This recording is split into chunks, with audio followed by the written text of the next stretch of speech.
So welcome to Patients Talk Back, Coping with Misconceptions of Cancer.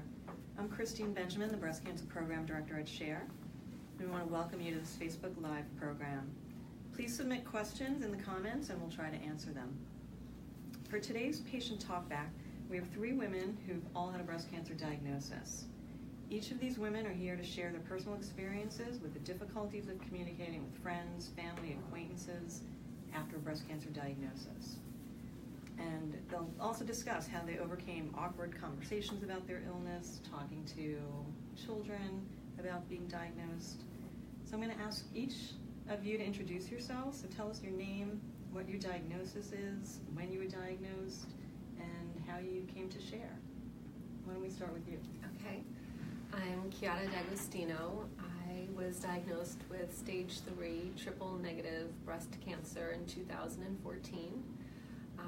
I had no evidence of disease, and then a year and a half later, it came back to stage 4 triple negative metastatic breast cancer. So I'm in a clinical trial right now, and I got involved with SHARE. When I first got diagnosed, my best friend told me about SHARE, and I called and I spoke with Marjorie, and the rest is history. I used to call every Wednesday to speak to Marjorie, and then I'd come into the meetings, and I really enjoy coming here. I feel like this is a family, and I get really educated here. Thank you. You're welcome. Jenny? Hi, I'm Jenny Santiago. I am the co-director of Latina SHARE at SHARE.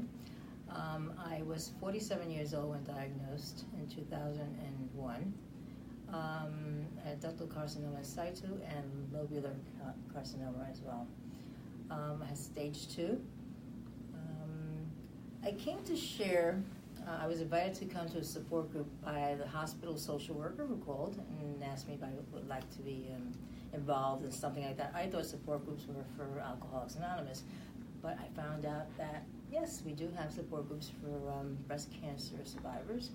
And I went, and I really felt in the company of women that needed support during such a difficult time in their lives, the worst time, a cancer diagnosis. So I became very much interested in more of the work that SHARE was doing, and I decided to become a volunteer. And years later, I had a lot of training, and here I am today. Thanks, Jenny. Mm-hmm. And I'm Marjorie Schwartz. I was diagnosed in 2005 with a stage 2 breast cancer, and at that time felt very isolated. I was living in suburban Connecticut, and I didn't know so many women who had had the diagnosis. I had a wonderful experience of being introduced to a woman who had been through treatment, and she was extremely encouraging to me and really helped me get my way through treatment. And I decided then that if I could ever play her role, I would like to do that.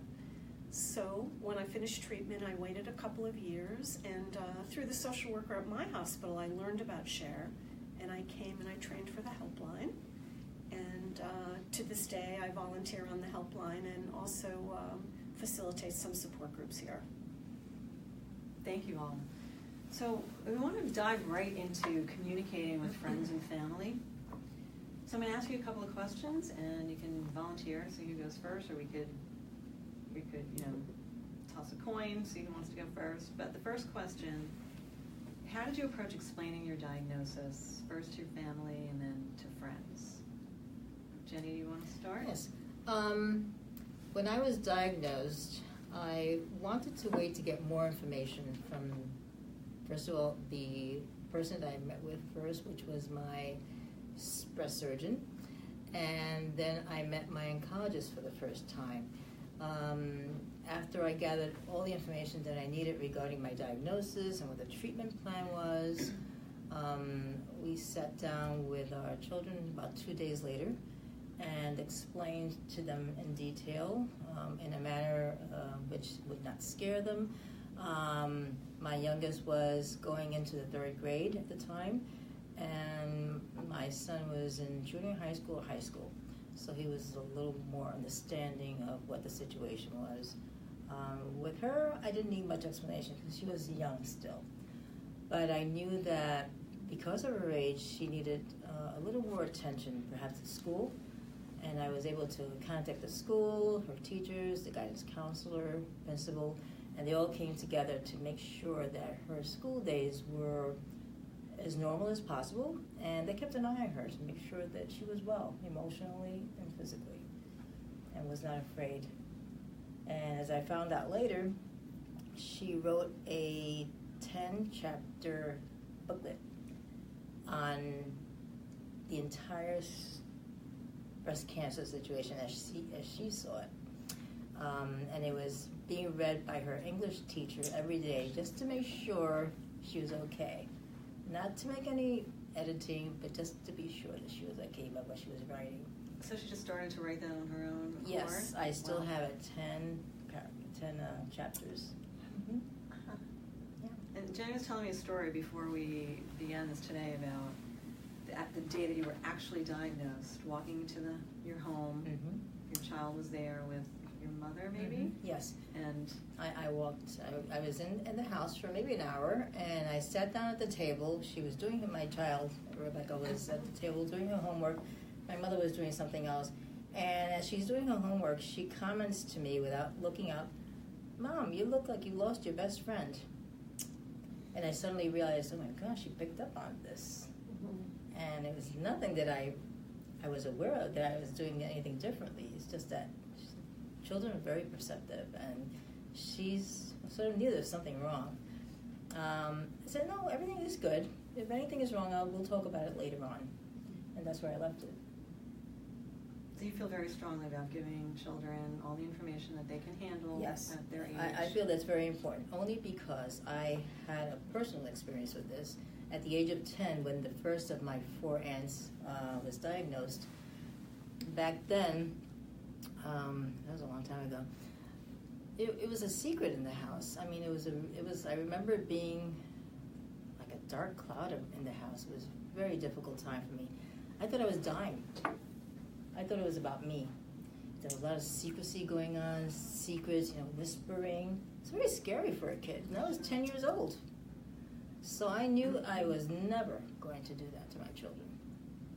So I was very transparent about everything that was going on, from the time of diagnosis, the treatments, and beyond. Mm-hmm. Thank you. Kiara, how about you? See, I had to tell my family twice. So the first time I remember telling my mother that I was diagnosed with cancer. My dad had just passed away, and I was going in and out to the doctor's office, and I didn't want to tell her what I was doing. I just didn't want her to worry.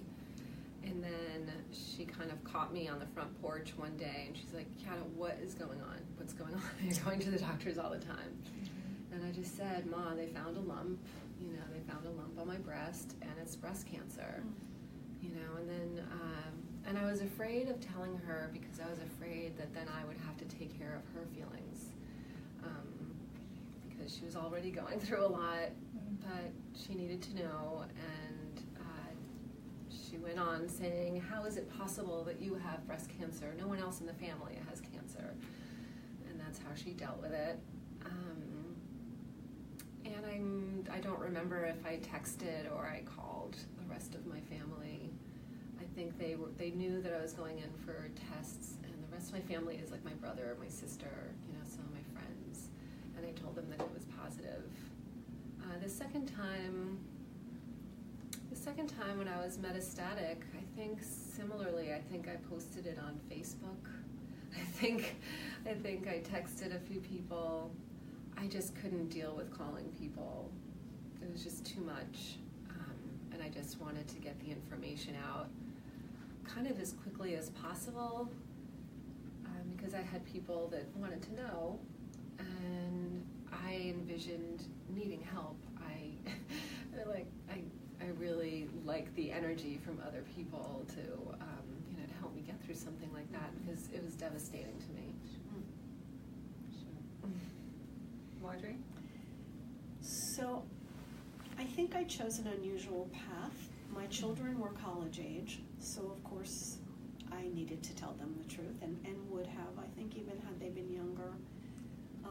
But in my particular case, I made a decision that maybe others wouldn't have. I had recently lost a brother who did not die from cancer, but died from something else unexpectedly. And I just knew that if I told my own mother that, in fact, I would be taking care of her. And I also didn't want to hurt her or make her worry, but to be frank, I really wanted to save myself because I knew I had a lot. I knew I had a lot of treatment in front of me. And in my family, in my smaller family that didn't involve my mother, it was controversial. I have 2 children. One thought that I was making the right decision in hiding it. One thought I was not. I stuck to my guns. And I'm glad I did what I did, but because I held the secret so close and didn't even tell most of my friends, I think I missed out on some support that ultimately would have helped me. So I wouldn't advocate for others to follow suit, but for me it was the right decision at the time, and I don't regret it. I did tell her 10 years later. And how did that work out? Not that well. I would have hoped for a different response. She was a little hurt and angry, and expressed that before she expressed any feelings of nurture. And I don't mean to slam her personally. She's a lovely person and has been a lovely mother. She's still alive. But her first reaction, her reactions were really about herself, which further convinced me that she probably couldn't have helped me as I had thought. So it worked out for the best. Well, I felt it was very important to tell my immediate family members, my friends, my cousins, anyone that would listen. I'm number 5 of 7 women in my family with breast cancer, 4 of which died before me. And I felt very strongly about sharing my information because they needed to be aware of their health, their breast health. Whereas my mother felt, oh no, we can't tell anyone about this. No, that this didn't go well with me. So it was really important for me to share it with everyone I knew. So different, right? You posted on Facebook, so that was like super public. Right? You were very private, and you told everyone in a personal way. So let's talk about how people reacted to the news, and did people respond in the way that you hoped that they would respond? Marjorie, you want to start with you this time? So again, I chose a very small group of people, and I do want to say that I told my children they could pick a friend or 2 because I didn't want to deny them the support that I was denying myself. I think, like everyone with this diagnosis, there are a lot of surprises. Sometimes the people who you think will be the most helpful and reliable turn away, and then you find some delightful surprises in people who come forward and just seem to know what to say or what to do. So I'd say the reactions were mixed, and I find that's usually the case when I discuss it with other friends who have this diagnosis. Would any of you agree? I would agree. And tell us more. That was some of the conversations Marjorie and I would have when We did. early on when I would call on Wednesdays, because I just felt like, wow, someone understands what I'm going through, because I just felt like an alien and I felt so alone. And to have someone that has gone through it listen and say, you're not crazy. And then she said, we have this support group, and I came, and then I would talk about what I was going through, and I would see other women in the room nod their head and say, I was like, okay, I'm in a room full of people that understand, and I can say what I'm really going through, and this is a safe place for me. But what was the question? The question was, how did people react? And how did they respond the way that you hoped they would? so I hoped that the response that I would get, I had this image of like, help thy neighbor. I guess that's in the 12 steps. It's in some, it's in Catholicism. It's in Italian, the Italian background. You help your family, you help blood, you help your neighbor. I was living with a boyfriend at the time, and, it caused a lot of strife between us because I was going through chemo and it wasn't easy, and it disrupted the household. After my mastectomy, I was asked to move out, and I kept asking for help. And you learn who can help you, who's willing to help you, in which ways they can help you. It's been a long learning curve. I've learned maybe some people can just take me to a doctor's appointment, and someone can just drop off soup. So there's that. But I've been disappointed, and I've learned my disappointments lie in my expectations. All these lessons we have to learn while we're also trying to get through treatment, physically and emotionally and mentally for breast cancer. And I found myself very alone and angry, sometimes reaching out on Facebook for help, putting myself on lots of helping hands, reaching out to share. And I think to get through this and to live with these treatments and diagnoses, I think if I had any advice, it would be that to accept from the people who offer and to try to let go of the disappointments, because there are inevitably disappointments, and I think the longer we hang on to them, the harder our road is. Mm-hmm. So I've tried to do this myself, and we all know it's hard work when we're disappointed, but I've really tried to live by that, because I think that anger ultimately makes our lives harder. So I think as we navigate through this, if we can let go of those negative feelings and focus on where we are getting support, quite obviously, we'll do better. And pick, I think, where we put our energy. Realize, it's easier to let go if I'm not kind of getting the response I want. Either communicate in a way like, oh, well, how can, would you like to help? How can we do this? Or how can we have a friendship together? And if not, then letting go. I had a great support system, starting with everyone at the school. Friends, relatives. I did have one negative experience. A cousin of mine, whom I had called to see how she was, I asked her casually, so when are you coming over? She was always visiting. Well, she responded, oh, I'm not going there. I said, well, why not? She goes, well, you have cancer. That really threw me for a loop. I couldn't believe she said that. Like you were contagious? Exactly. What do you think she meant by that? Did you ask her? I couldn't even talk about it. It was really a shocking thing to hear. You have cancer. I figured she thought it was contagious, yes. She never came. 11 years passed when I saw her again. 11 years. This is a person I was always very connected to. And when I did see her again, she casually mentioned to me, I was diagnosed with breast cancer. I said, really? Well, you know what I do for a living? I have support groups. I work for SHARE. We have a great network of support for women just like you. But I think she was almost embarrassed to say that to me, that she had been diagnosed. Wow. Yeah. What goes around comes around.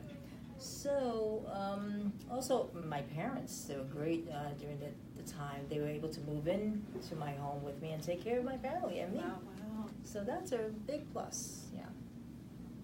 The only thing mentioning being a little bit upset about certain people. Well, my husband does not do well with sick people.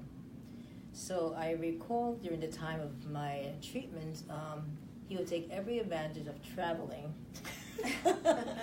for work. Yes, he did. I couldn't believe it. Wow. But he just couldn't deal with it. It was really hard for him. And I don't think he had anyone really to support him, because he saw all the support from me. It was the years afterwards when I really, in retrospect, started thinking about it. That's what it was. He didn't have anyone to support him. Well, he probably felt isolated, whereas I didn't.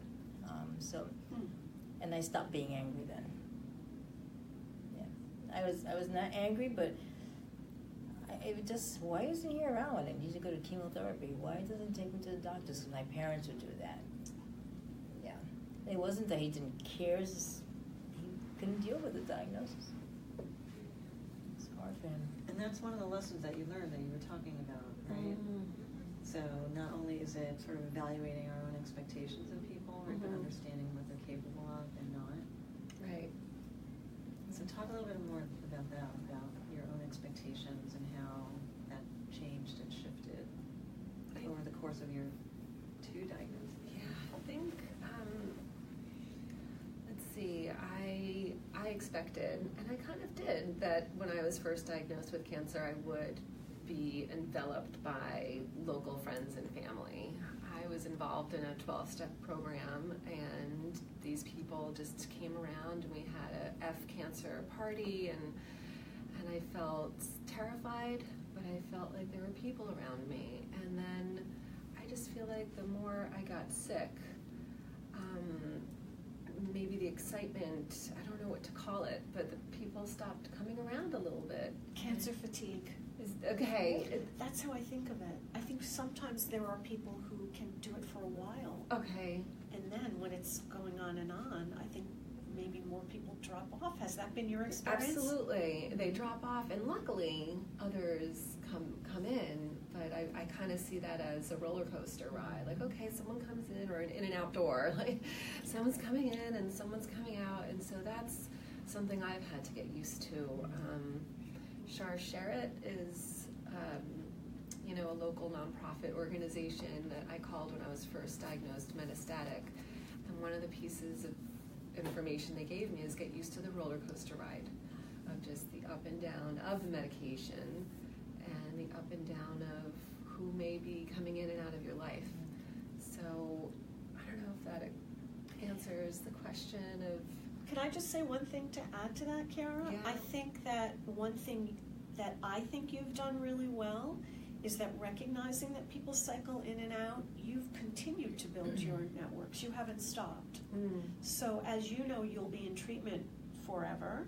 Right. You've continued to look for people and to keep your community as large as possible, which I think has been such a wonderful, positive thing you've been able to do, even though you've been in hard treatment for a long while. Thank you. Yeah, I realize you can't, realizing after my boyfriend and I broke up is that you can't depend on one person to do it all. You really can't. You need a team. And then, in all goodness, like sometimes someone gets a job and they can't help you, or, they have some illness or whatever, things change. It's not always personal. And so that's what I've noticed.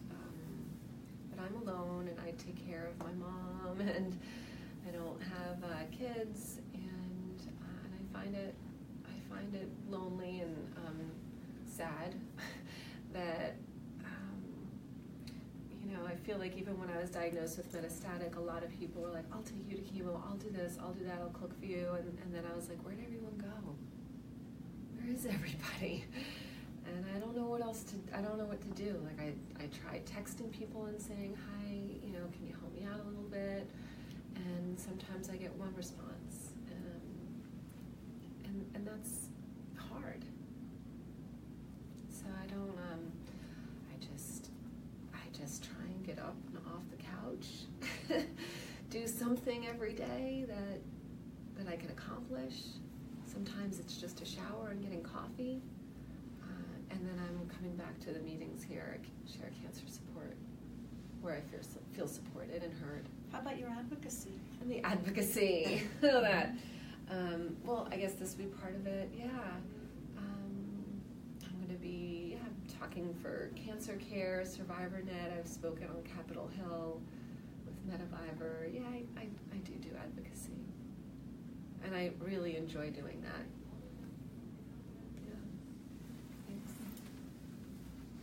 So let's talk a little bit about misconceptions that people have about cancer, and particularly about breast cancer, right? Particularly about early stage breast cancer. And then I want to talk about the metastatic setting. If someone saw you walking down the street right now, right, they would say, here's this beautiful woman, put together, looks great. No one would ever think they're living with metastatic breast cancer, right? Do you feel like your friends understand the full sort of scope of the disease? Do you think they see pictures of you talking on Capitol Hill and think, well, you know, she could do that. She can cook a meal too. Right. Exactly. Thank you. Right. Exactly. If she can stand on Capitol Hill, she can make herself dinner. Right.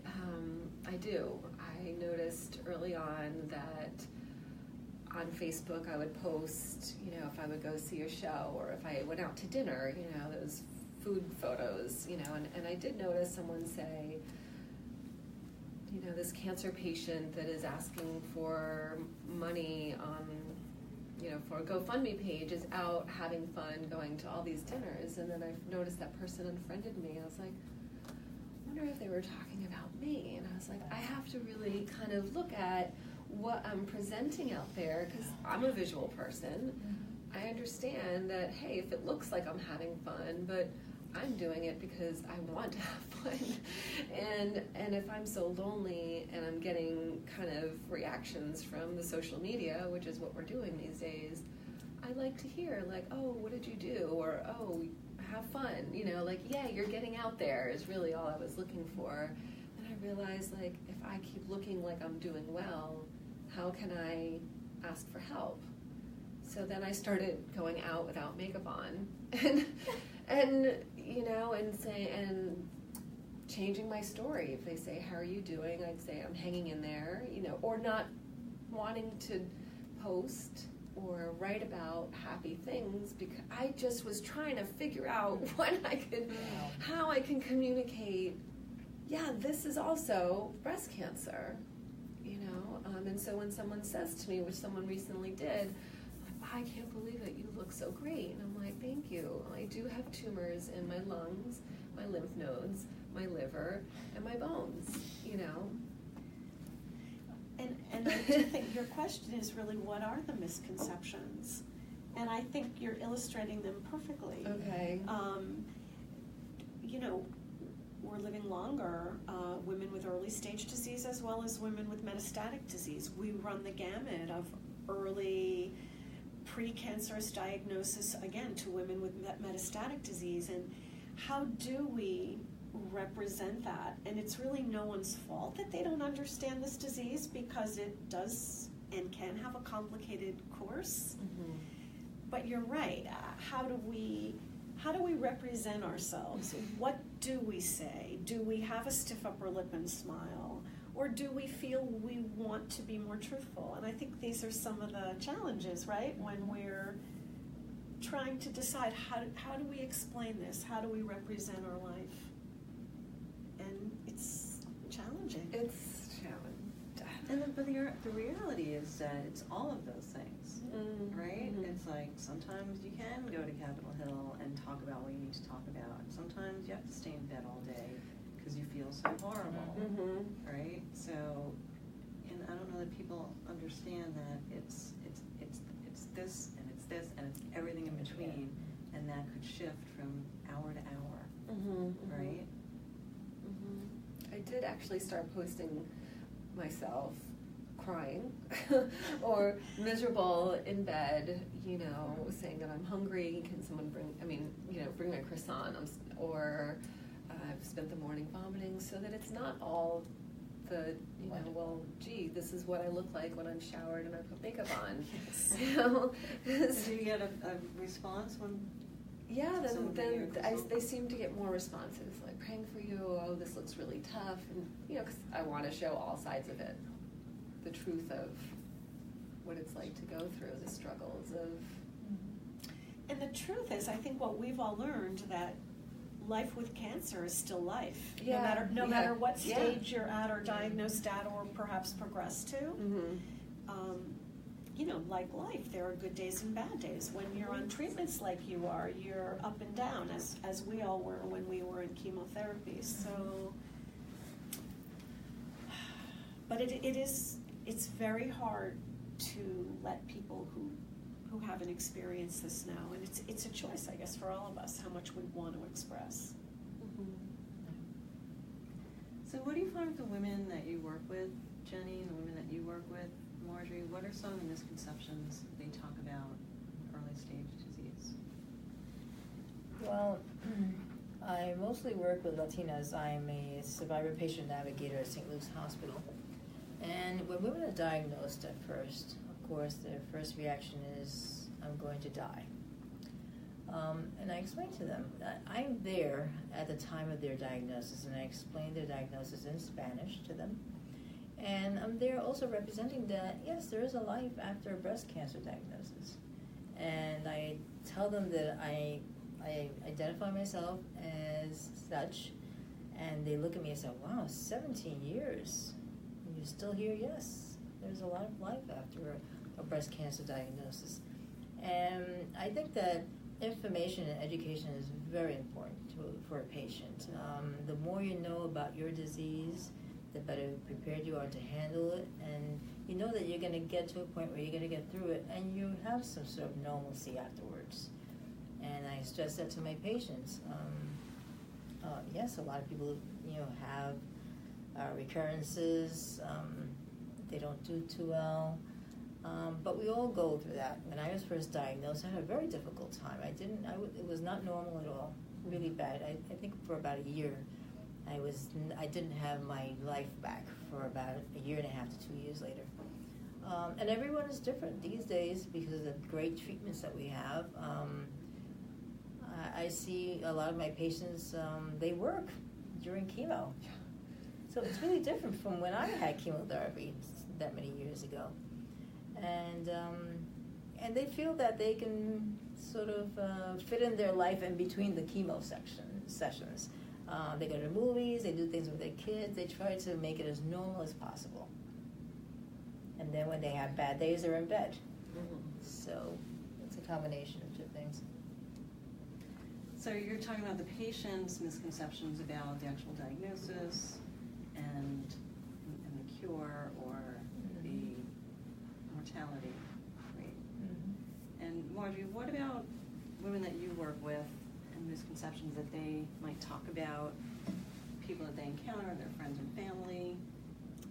Because we hear a lot about, the pink washing of breast cancer, right? And if you have to have cancer, this is the best kind of cancer to have. So, yeah, I couldn't agree more. I think the media doesn't really always help us in helping women to understand this disease. I think there are many misconceptions. One is that if breast cancer doesn't run in your family, you're somehow exempt. That may be one of the biggest ones we hear. But also, I think that because of the pinkness and the Octoberness and everything we know about it, a lot of times people say that they're treated a little bit like they have the flu. And without intending it, people are often dismissive. Oh, my sister-in-law had cancer, she's fine. Oh, my mother-in-law had breast cancer, she's just fine. And I think when you're going through something like breast cancer, with no guarantee of being fine, with really difficult chemos, yes, it's gotten better, but it's still really tough to do a protocol. I think people sometimes feel that no one understands the seriousness of this diagnosis, and I think the media actually has tried to pinkwash it a little bit, and it's still not easy, particularly for women who have to do lots of treatment early stage, and most especially for women with advanced disease who will be in treatment forever. So I think the public perhaps doesn't really get what a breast cancer diagnosis entails. And do you feel most patients who are diagnosed, do they have the response that Jenny was talking about? Right, so an early stage diagnosis, stage 1 or stage 2, and still feeling like I'm going to die from this disease. And that really differs from sort of the general population's view of breast cancer, which is highly curable and treatable. Right. Mm-hmm. You're right. Absolutely. So, a lot of my patients, once they're diagnosed and they've gone through treatment, they come into our support groups, and there they really learn a lot about breast cancer, and the more you know, the better you can handle your own situation. And they feel so supported because the breast cancer groups and the Latino groups, they're very close, family-like.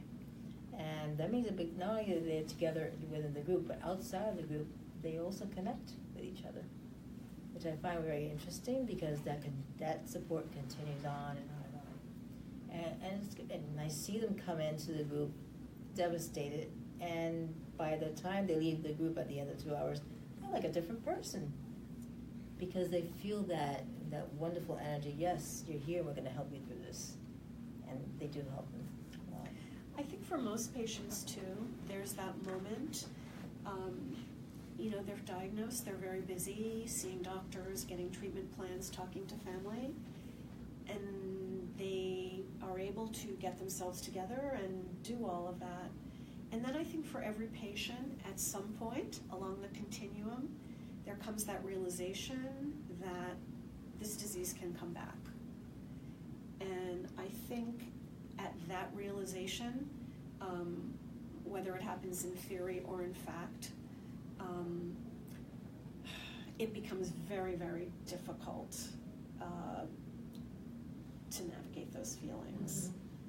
Because we have women who are doing surgeries and treatments and radiation and a million other things. And, it's not like finishing your penicillin prescription. You just may not be done. And I think that's one of the hardest realizations when diagnosed with this disease. And I find that's when support becomes very, very crucial. So do you think education from physicians to patients has changed over the years? So I was diagnosed, 100 years ago now, and there was not a lot of information about the risk of recurrence, the rate of recurrence, another diagnosis, a metastatic diagnosis. Are physicians educating patients more so now? So you were the most recently diagnosed, right, with both your early stage and metastatic diagnosis. Do you remember in your early stage diagnosis if they spoke about risk of recurrence, if you were clear? Yes, he did mind? say with triple negative, it was the fastest recurring cancer. Is the cancer that could come back and that they don't have a cure for. They don't know exactly what kind of medications to give it.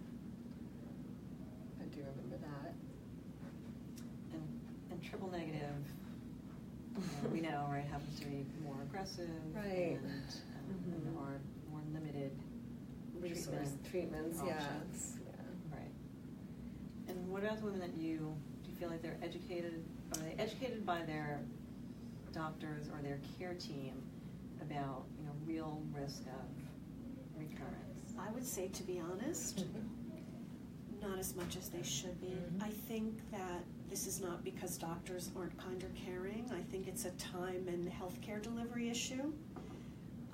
I think that doctors, of course, always want to be upbeat as well. These are hard discussions about recurrence and metastasis, and I think that a lot of doctors, because of time, and because perhaps they're not taught how to do this, don't do it. And I think that's something that we do very well at Share, and I find that the women we talk to actually do better once those questions are addressed. It's scarier if it's out there, I think, and unknown.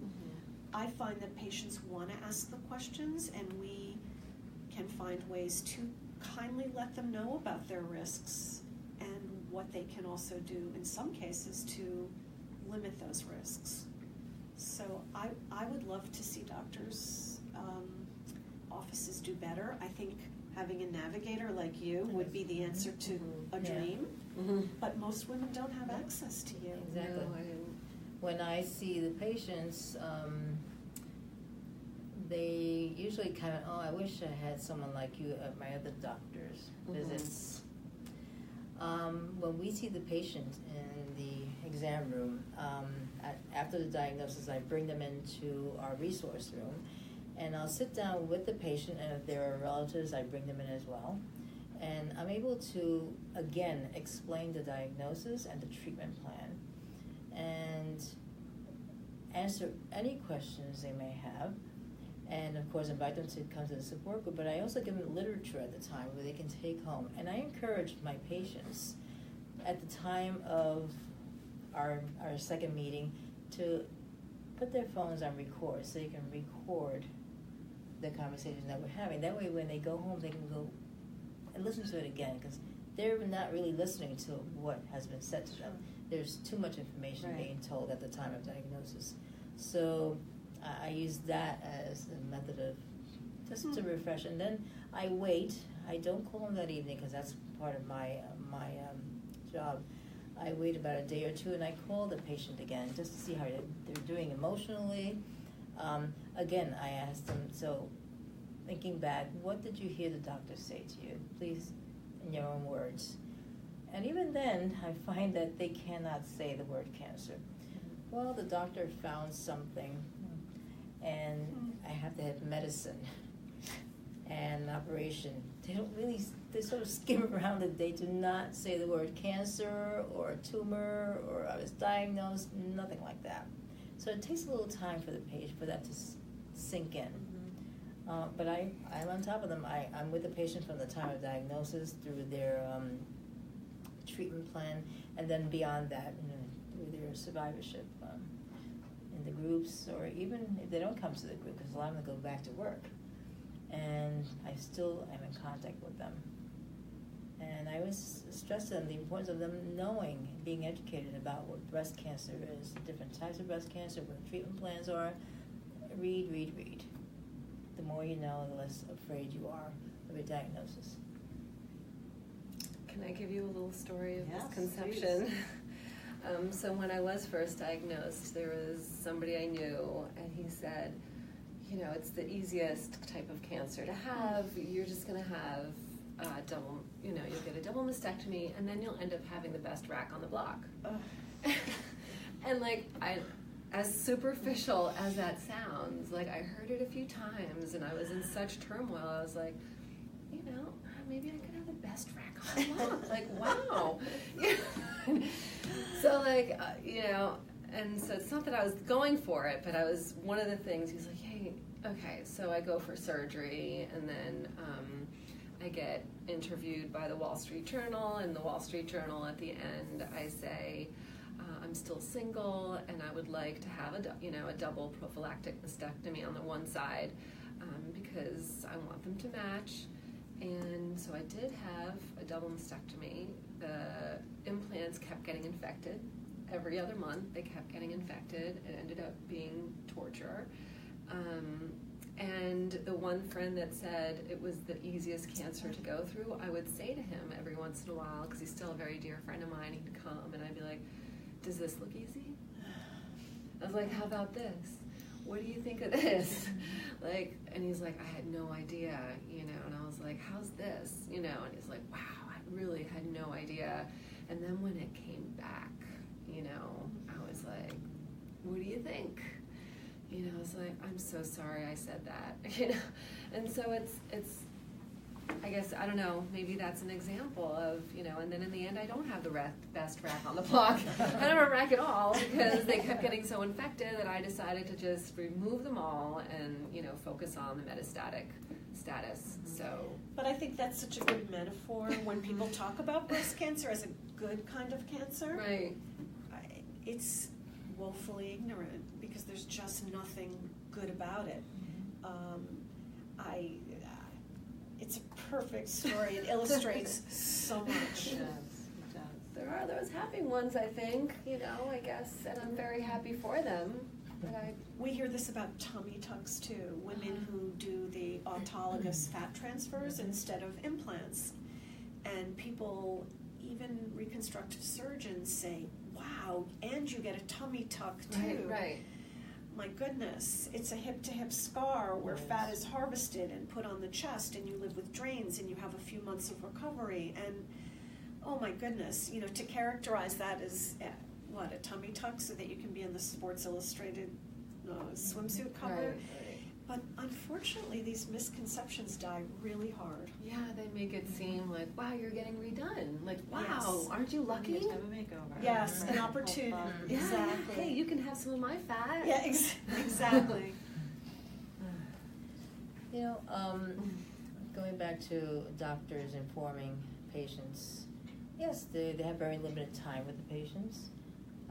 In my case, I was diagnosed over the phone. And since I was diagnosed over the phone, I had a chance to go home and do a little research before I met with the doctor for the first time. And I think that's important. People should go home, think about, and write down questions and whatever concerns them, they should relay that to the doctor. And when I went for my very first appointment, which was with the surgeon, I had a list of questions, a very long list. And she was surprised. At the end of our meeting, she was about to say goodbye, and I said, I have some questions. So I pulled out a piece of paper, and she was very surprised to see that. And she actually sat down again. And she really listened to all my concerns and the questions that I had. And I appreciated that, but it wasn't that she gave me that information freely. I had to actually do the research, then figure out what questions were important to me.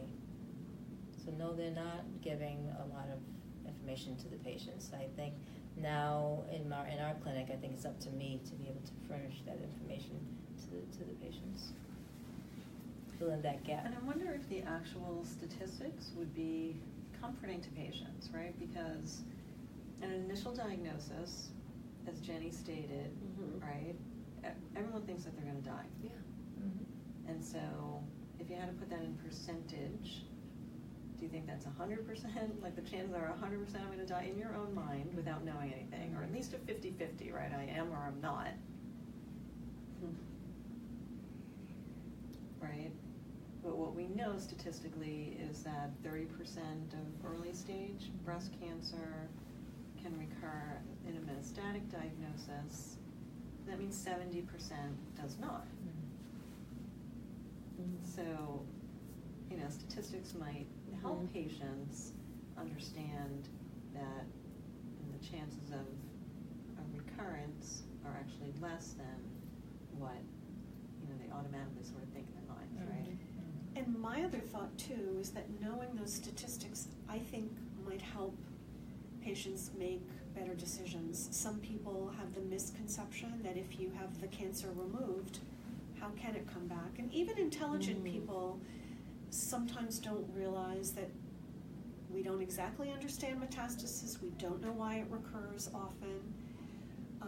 But I think if people knew the true statistics, in some cases it might help people comply with some difficult therapies that they're afraid of, so that they can do everything to lower that 30%, regardless of whether it sounds high or low to them.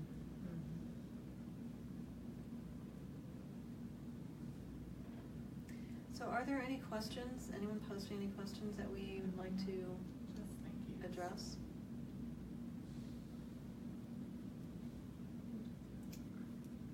So, what else? We have about 10 minutes left or so. 4 women sitting at a table and no one's talking. This is... I could add to Jenny. I had a list of questions when I went to see my surgeon. I think I printed it off the website. I think it was like the American Cancer Society, I'm not quite sure, but or Susan G. Komen. Somehow there was a list of questions. I was like, oh, here's the list. So I printed it out, and I printed out so that there was space between each question, and I brought it to my appointment, and after our 45-minute appointment, I took out the list, and and her eyes got really big, and she started answering some of the questions, and then she was like, I can't sit here all day, you have pages of questions, I don't have time to answer all these. I was like, but like, I have questions, and like, I got this off a website, so it's not even like I'm being too much, it's like the actual website recommended that these questions should be asked. So I said, well, do you have somebody here that can answer these questions for me? Is there like an assistant? Do you have a physician assistant? So she did. She got another physician assistant that came in and spoke with me for another hour, and she answered all my questions. So I just wanted to let you know that you can speak up, like you did. Like, I want these questions answered. I don't think the doctor was happy with me, but it's great that you asked for someone else and they were able to provide that for you, right? Like, a lot of people don't know that's okay to ask. It's okay to ask questions on what you're going to do to my body and how, I didn't like being just shoved away. Do you know what I'm also curious about?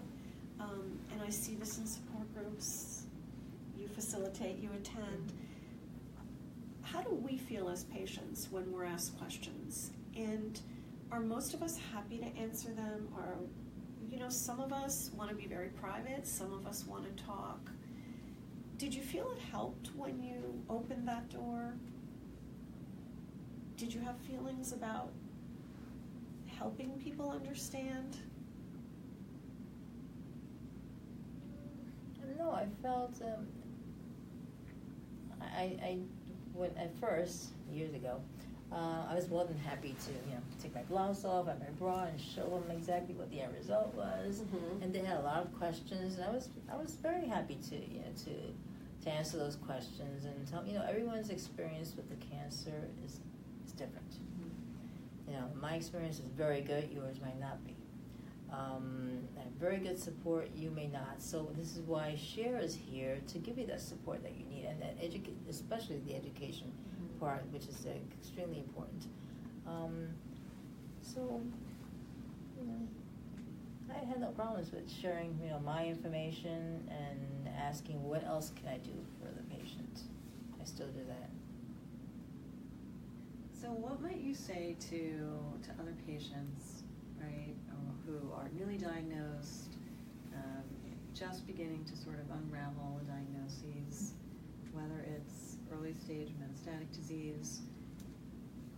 What could you say to them about dealing with friends and family and about getting your needs met? What advice would you give? What would you say to people? I think it's important to share the diagnosis with the family because a cancer diagnosis not only affects the patient but the immediate family around them. Always be ready to, if you need help, don't be afraid to ask for help. Don't be embarrassed to accept the help that you're given. It's important that you keep, your relationships, how can I say this? I lost my train of thought. This is what happens with chemo. Yeah. You get chemo brain. No one tells you about this until it happens. You're watching it happen. Live. It's important that the patient, I forgot again. These things happen. It's not embarrassing. It's just the way it is with So you were cancer talking patients. about keeping communication open between you and your friends and family. Mm-hmm. And you think as a patient we can open those doors too. Oh, of course, because there are times when is there someone that you would like me to call for you? And I do that too as well. Just yesterday I had a conversation with a woman who was diagnosed just recently. She's afraid to tell her son in the Dominican Republic. He's coming to visit her next month. Oof. He's an adult. And I said, well, what are you afraid of? What is it you think he's going to say or do that causes you so much fear to mention this? I don't want him to suffer. Well, he's not going to suffer. He's an adult. I'm sure that once you explain to him that she already had her first chemo. So, and she's doing quite well so far. So, and I went on to explain to her that, yes, you should share this, especially her only son. I think it's important that he does know. So at least we know he's coming in person. I said, would you like me to be with you when he comes? We can meet at the clinic. I can all have the discussion together. I can answer questions for him. And she agreed to that. So that's one way of helping out. That's a good idea. Yeah. And I would say to people, to the extent that you can, figure out what you think will work for you. I think it's true in families. We didn't discuss communication at work, but again, I think that we all have different ways of approaching this, privacy or lack of. I think it's a time to remain true to yourself if you can. And to realize, even during the course of treatment, especially when treatment is going on, that you may have different needs at different times. Mm-hmm. And I think that's perfectly normal. And because we continue to live regardless of this diagnosis. And I think I think we always have to look for ways that we can communicate better, and ultimately I think maybe that helps people help us. I was going to say that's the one thing I'd add is communication and I've learned to be specific. So instead of, for me, like posting on Facebook, I need help, I'll say I need a ride to chemo, or, can anybody bring me dinner at 6? Or, I need something on Saturday. Can you drive me? So being very specific, or if you're coming to sleep over, are you willing to do my laundry and wash my dishes? When I can't do them myself. So I've learned to communicate that way. Accepting help is another one, and I just continue to reach out, and then just when you don't get the help you need, it may not be personal, and just move on and keep looking, because help will be there somehow. Sometimes wonderful surprises, people you don't even know. But getting involved in other nonprofit organizations, conferences, webinars, really has helped me, so that I feel surrounded by people that understand me, even surrounded by love. And that's important. Any other words of wisdom?